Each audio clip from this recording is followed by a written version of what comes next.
नहीं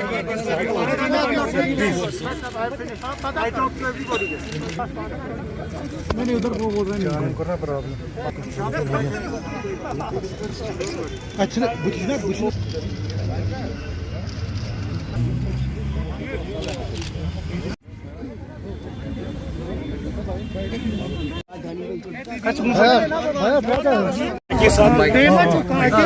ये जो प्रोटेस्ट है इसके बारे में बोले सर, आप धरने में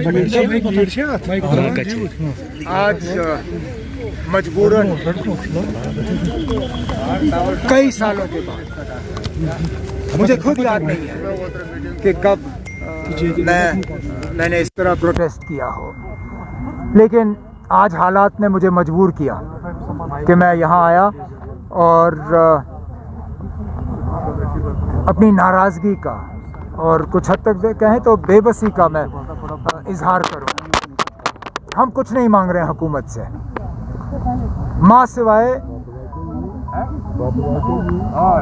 जो फैमिलीज़ हैदरपोरा एनकाउंटर में जो जहाँ उनके मारे गए, वो डेड बॉडी मांग रहे हैं।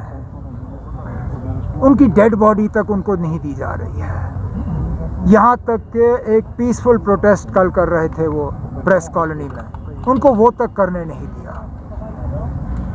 कल तक मैं अपने साथियों से कह रहा था कि मैं कम से कम एहतजाज नहीं करूँगा, मैं बाकी दरवाजे खटखटाऊँगा, लेकिन आज जो उनके साथ हुआ, उनको एसपी के दफ्तर बुलाया गया, फिर उनको कंट्रोल रूम बुलाया गया और हम ये उम्मीद लिए बैठे थे कि अब उनको बॉडी में कि मैं अपनी आवाज़ जो है उन फैमिलीज़ के साथ जोड़ दूं और मैं कोशिश करूं कि उनके लिए इंसाफ हासिल किया जाए।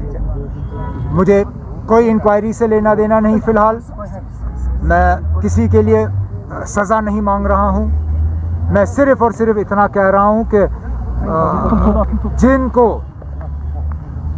जम्मू कश्मीर पुलिस ने खुद माना कि ये सिविलियन है, क्रॉस फायरिंग में मारे गए, इनको पुलिस के ज़रिए उस बिल्डिंग में लिया गया था आइडेंटिफिकेशन के लिए, उनकी डेड बॉडीज़ हंदवारा से निकाली जाएं, फैमिलीज़ को लौटा दी जाएं, ताकि सही तरीके से यहाँ पे उनको दफन किया जाए। और सर जो इंक्वायरी ऑर्डर है तो आप उसको नहीं मानेंगे?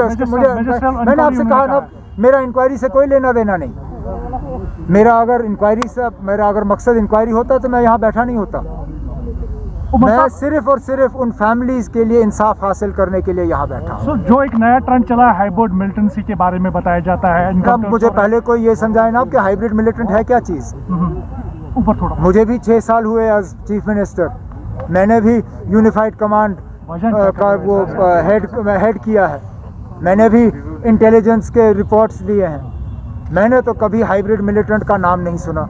यहाँ तक कि दुनिया भर की खबरों पर मैं नज़र रखता हूँ, मैंने किसी मुल्क में हाइब्रिड मिलिटेंट का टर्म इस्तेमाल होते हुए नहीं देखा। तो पहले हमें ये समझाना अब ये हाइब्रिड मिलिटेंट है क्या चीज़, उसके बाद हम फिर इस पर तबसरा करेंगे कि कौन था कौन नहीं था। डू यू थिंक वो छोड़िए ना, अब आज हम सिर्फ एक मकसद के लिए यहाँ बैठे हैं कि कम से कम अगर हमारे यहाँ बैठने से किसी की आंखें खुली और अगर हम उन घर वालों को इंसाफ दिलवा सकें, उनके जो लवाकिन हैं उनको डेड बॉडीज़ हम लौटा सकें, तो ये सबसे बड़ी बात होगी। और यही शायद जब इस मुल्क के वज़ीर आज़म ने कहा कि दिल की दूरी और दिल्ली से दूरी, और कहा कि मैं वो दूर करना चाहता हूँ, अगर उनके डेड बॉडीज़ लौटा दिए जाएं और वो दूरी थोड़ी कम हो, तो मुझे लगता है किसी को उसमें एतराज़ नहीं होना चाहिए।